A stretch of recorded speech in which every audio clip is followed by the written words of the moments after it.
Oke Ya. ya, kita masuk di bagian masih the what. Kepemimpinan negara berkarakter nasional keindonesiaan. Ya, coba lanjut ke 85.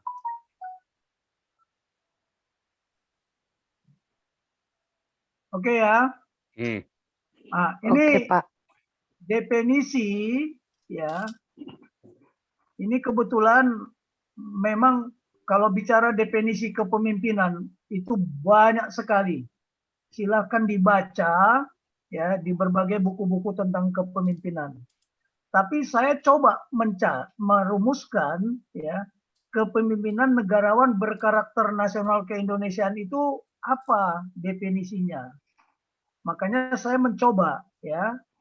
Kalau karakter nasional keindonesiaan sudah saya sampaikan, yang 10 paradigma itu. Itulah karakter kita ada di sana.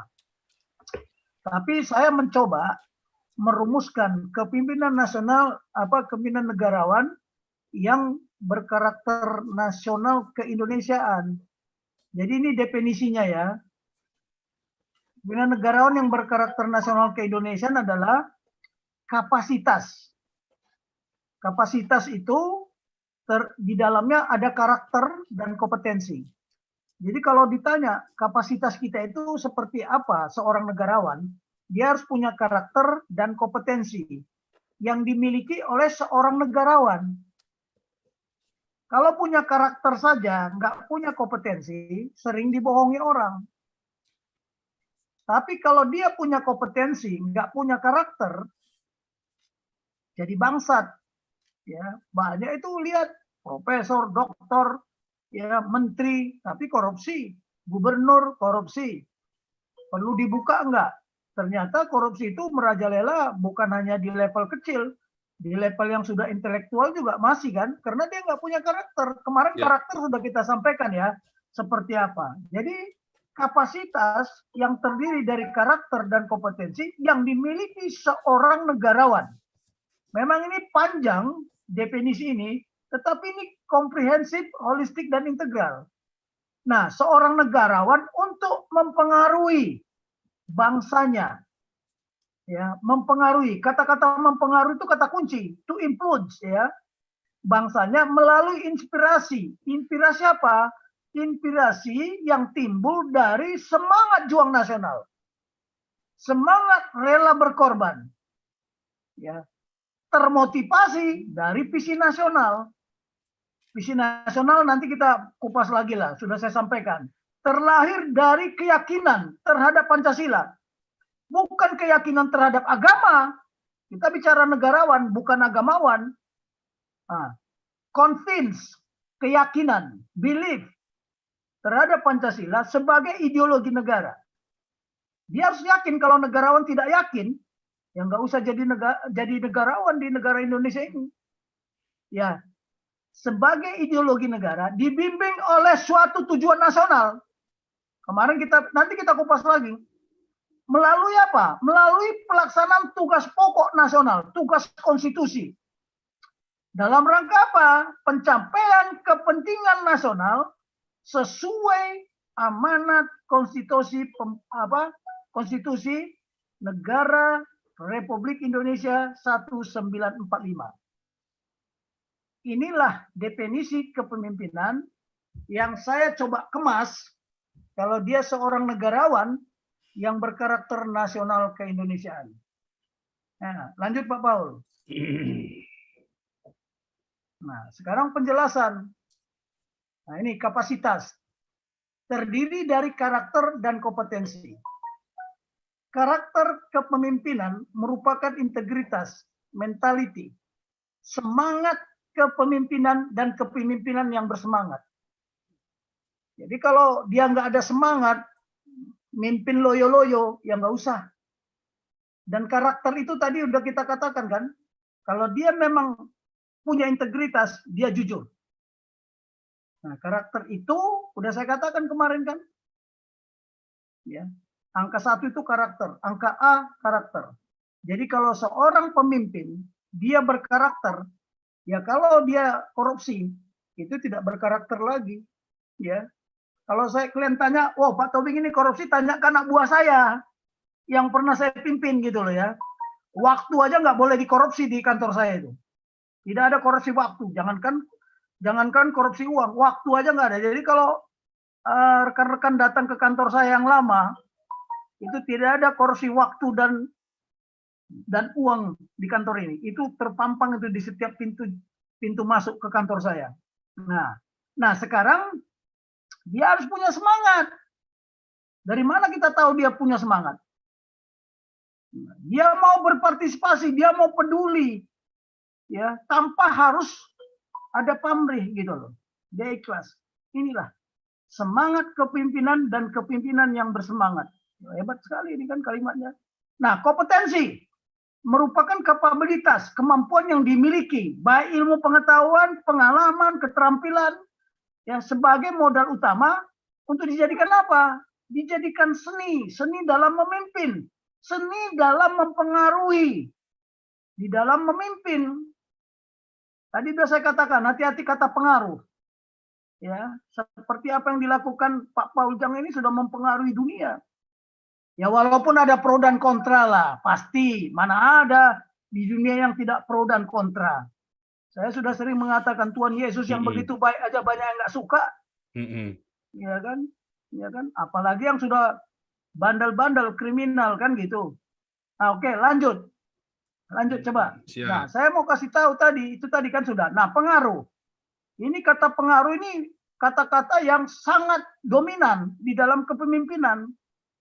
Mempengaruhi yang dipimpin melalui kepemimpinan. Ya, tadi kan kita bilang, dia punya kapasitas nggak? Dia punya karakter nggak? Lihat Nelson Mandela. Ya, dia punya karakter nggak sehingga mampu memimpin Afrika Selatan? Keluar dari apa? Keluar dari jurang penjajahan, keluar dari apa? Penjajahan minoritas, penjajahan kulit hitam. Tapi ketika dia diminta untuk melanjutkan periode kedua, dia bilang apa? Kalau saya masih dipilih lagi, diminta untuk menjadi presiden, kapan generasi muda berikutnya untuk memimpin? Ketika ditanya karakter, ya ketika ditanya karakter, orang kulit putih ingin menghancurkan apa, orang kulit hitam menghancurkan kulit putih, karena ketika kepemimpinannya diambil apa? Dia cuma ngomong apa? Siapa di antara kalian yang paling menderita? Siapa yang paling sakit? 27 tahun di penjara.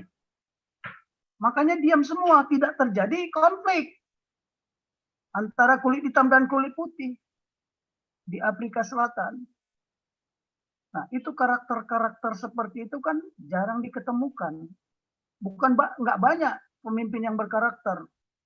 Jenderal-jenderal berkarakter banyak, jenderal-jenderal yang tidak berkarakter banyak. Ya, banyak, ya. Jadi kepemimpinan komunisasi tentang kebenaran nasionalisme keindonesiaan. Nah, saya sudah katakan kemarin kan, Bhinneka Tunggal Ika Tahana Dharma Manggriva.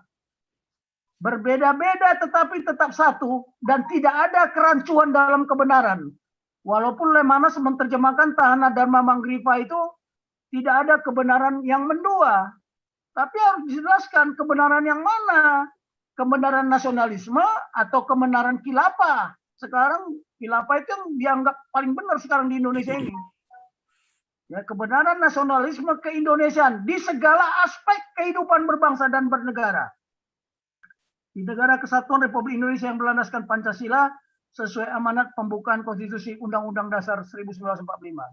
Kalau saya katakan di segala aspek kehidupan berbangsa dan bernegara, itu terkait dengan apa? Ya, Pak Tambunan itu sering ngomong, ya, aspek kehidupan berideologi, aspek kehidupan berpolitik, aspek kehidupan ekonomi, budaya, pertahanan, dan keamanan. Nah, kebenaran nasionalisme itu, disitulah letaknya. Karena kita udah sepakat. Nanti kan saya katakan, kalau bagaimana mempertahankan Indonesia, kita udah sepakat. Doktrinnya sistem pertahanan keamanan rakyat semesta. Tapi sudah diimplementasikan nggak itu? Kelihatannya belum. Makanya kemarin saya bilang tata ruang keamanan, tata ruang pertahanan nasional Sudah ditata nggak dari pusat sampai ke tingkat RT? Nah, kalau kita mau berpikir seperti itu, coba cek Vietnam. Itu namanya Sisan Rata itu ada di Vietnam. Kamrata itu ada di Vietnam. Ketahanan nasional yang merata juga ada di Vietnam. Kenapa di sana semua patuh-patuh rakyatnya? Makanya mereka sama Taiwan adalah negara-negara yang sebenarnya berhadapan di garis depan ya penyebaran virus, tapi mereka bisa selamat karena memang pertahanannya. Mereka punya kompetensi, punya disiplin nasional. Nah itulah, kalau saya bilang segala aspek kehidupan berbangsa dan bernegara, itu berarti di segala aspek kehidupan yang disebut Pancagatra. Oke lanjut, ini implun ya, kata-kata mempengaruhi. Jadi bagaimana seorang Daud bisa mempengaruhi Raja Saul dan seluruh bangsa Israel. Cobalah, kalau dibilang Saul beribu-ribu, tapi Daud berlaksa-laksa. Kenapa? Pengaruh. Nah, sekarang inspirasi. Seorang pemimpin yang memiliki kapasitas dan karakter, dia mampu memberi inspirasi agar seluruh anak bangsa warga negara Kesatuan Republik Indonesia rela berkorban dengan ikhlas tanpa pamrih untuk memperjuangkan kebenaran, nilai-nilai yang terkandung dalam Pancasila sebagai the way of life, God's law, well cancung bangsa Indonesia sebagai alat pemersatu, bahkan sebagai alat pusat kekuatan. Kita bisa bayangkan lah ya, seandainya Jokowi di era abad 21 ini memimpin tidak punya karakter, mungkin nggak ada orang yang mencintai dia. Bahkan sekarang, wah, maunya rakyat presiden 3 periode. Ini sudah menggaung kemana-mana. Tapi persoalannya, dia mau melanjutkan apa tidak. Kalau maunya rakyat, ya kita nggak tahu juga, nggak bisa menjawab itu. Undang-undang bisa dirubah, karena undang-undang itu buatan manusia. Ya kan? Oke lah. Jadi dia harus bisa memberikan inspirasi. Siapapun kita ini adalah negarawan. Asal kita bisa berikan pengaruh, asal bisa kita memberikan inspirasi. Bayangkan, inilah. Jadi tadi kan definisi itu kita breakdown satu persatu apa yang dimaksud dengan pengaruh, apa yang dimaksud karakter, apa yang dimaksud kompetensi. Oke, lanjut. Lanjut, Pak Paul. Sudah 888, baru saya ganti. Hah? Tadi kan 87. Inspirasi. Masih inspirasi. Tadi mana? Pengaruh, inspirasi, oh semangat ya sekarang ya. Sekarang apa? Coba lihat berikutnya. Semangat, spirit. Ya, semangat. Naik ke atas lah. Ini, tadi inspirasi. Ya, oke. Ini. Spirit of passion. Semangat juang, rela berkorban. Coba kita analogkan ya kepada Tuhan Yesus. Tuhan Yesus itu raja loh. Raja yang memiliki kepemimpinan. Kepemimpinan apa? Kerajaan Tuhan. Spirit of passion. Pernah nonton film Passion kan? Nah, yang dibuat oleh Mel Gibson itu. Nah, semangat juang, rela berkorban. Bayangkan Tuhan Yesus rela nggak dia berkorban? Ya, baik jiwa dan raga yang di dalamnya, di dalam semangat itu ya, terkandung semangat kasih sayang, semangat nasional, semangat juang nasional, dan semangat daya laksana nasional. Ya, national spirit, national fight spirit, dan semangat daya laksana nasional, national deed. Untuk mewujudkan apa? Visi yang disepakati bersama. Kita sudah punya visi nasional. Indonesia yang merdeka, bersatu, berdaulat, adil, dan makmur. Visi yang disepakati bersama. Tapi visi itu belum terwujud. Nanti saya ceritakan tentang visi dulu lah ya. Karena saya sudah menyampaikan berkali-kali apa bedanya visi dengan sudut pandang gitu ya. Ya. Lanjut Pak Paul. Jadi semangat, nah itu. Nah sekarang masuk ke visi. Visi nasional itu, ya, visi nasional yang disepakati itu tadi mampu memberikan sesuatu impian atau cita-cita, ya, dan motivasi. Jadi kalau ada visi tapi tidak termotivasi, untuk apa? Ya, untuk apa? Tapi visi itu memberikan suatu impian, cita-cita, dan motivasi. Kita harus termotivasi untuk merdeka, bersatu, berdaulat, adil dan makmur.